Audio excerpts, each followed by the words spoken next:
The polarization of an electromagnetic wave describes the shape that the tip of the electric field vector traces out. So normally we draw a wave and we think about what direction is it propagating in, so that's going to be the direction of your k vector.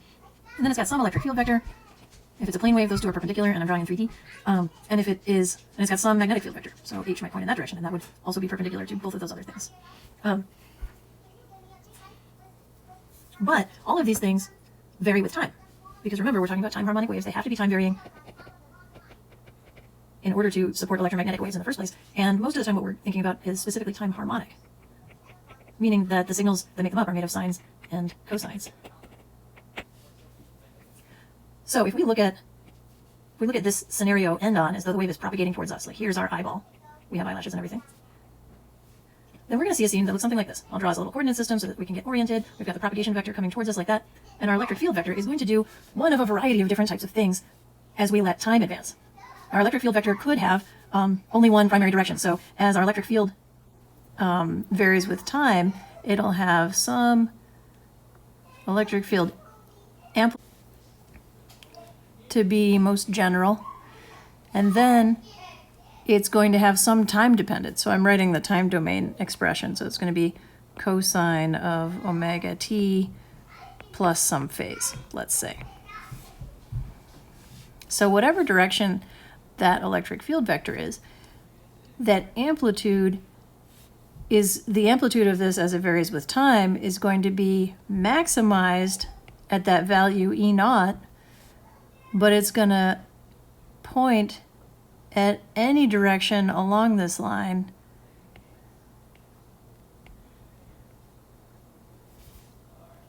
and so our electric field vector will be increasing and then decreasing again, and then pointing the other direction, and then increasing again and pointing the first direction, moving back and forth and sort of tracing out this linear shape.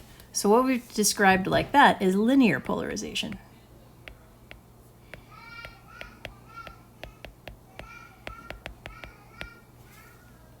But there are other types of polarization that we can have too. So for this one, I'm going to get a little bit more specific, and I'm going to say that this is the x-axis, this is the y-axis, and this is the z-axis, which again is also our direction of propagation. So that's going to be out of the board, or out of the screen. If we say our electric field has some amplitude, and then it's got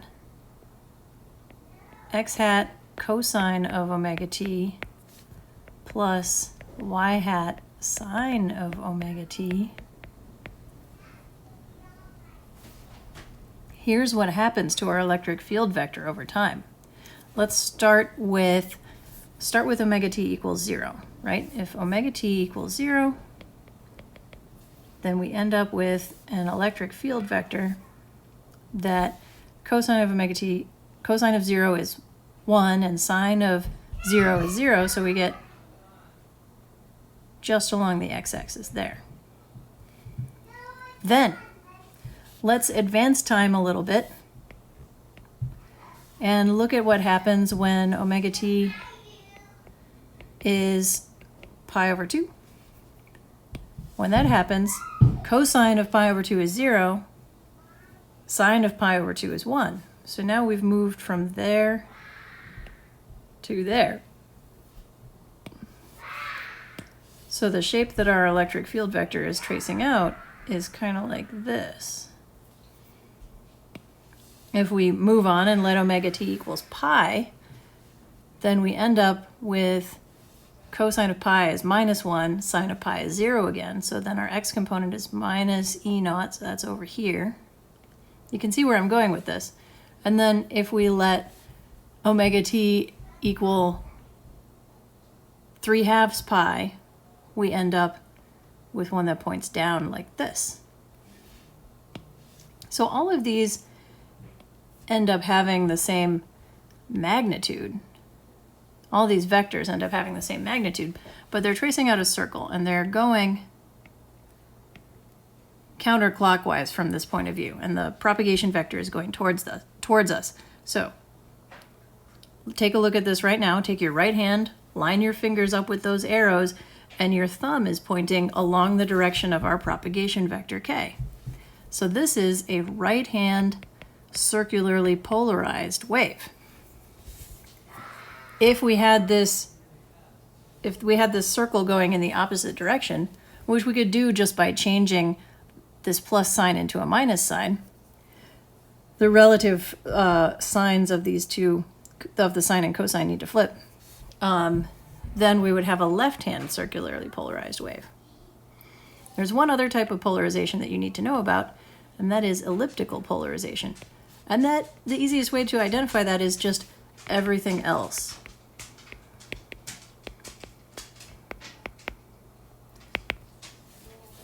For linear polarization, good night, Vidya.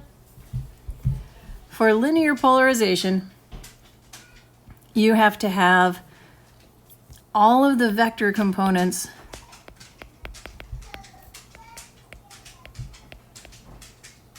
with the same phase.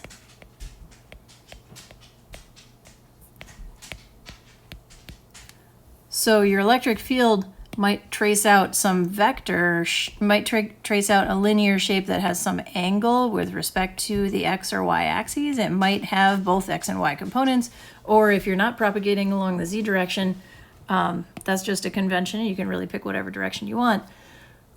Even so, whatever direction you are, if you're looking down the direction of propagation, those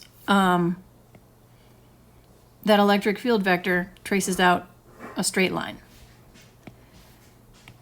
If you have circular polarization, you have two things that need to happen. First of all, vector components, you have to have, here, let's put it this way. You have two vector components of equal magnitude and a 90-degree phase difference. Now these, when I say two vector components, I don't mean that it needs to be the x component and the y component. These two vector components, if this wave is propagating in a direction that results in the electric field having a part x, part y, part z component, you can have a three-dimensional electric field component. That's fine. But you need to have two of them, two unit vectors in any direction that are 90 degrees in phase off of each other, and they have to be perpendicular.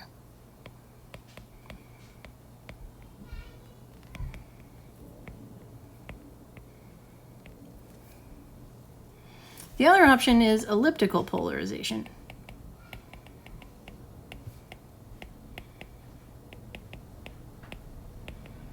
And that's what happens when you have something that could be circularly polarized, but one of the components is bigger than the other, or the phase difference isn't exactly 90 degrees. So then your electric field vector grows and shrinks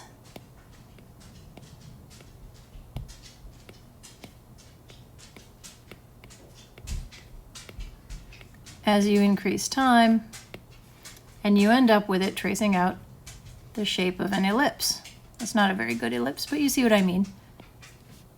Elliptical polarization also has a handedness. The one that I drew is also right-hand polarized.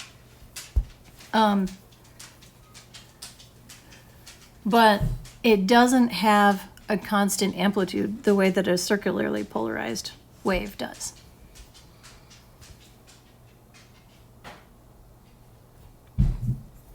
So that's an explanation of polarization. Make sure you check out the example videos that I linked to and give the practice exercise a shot. There's a built-in thing that comes with our textbook that you can try.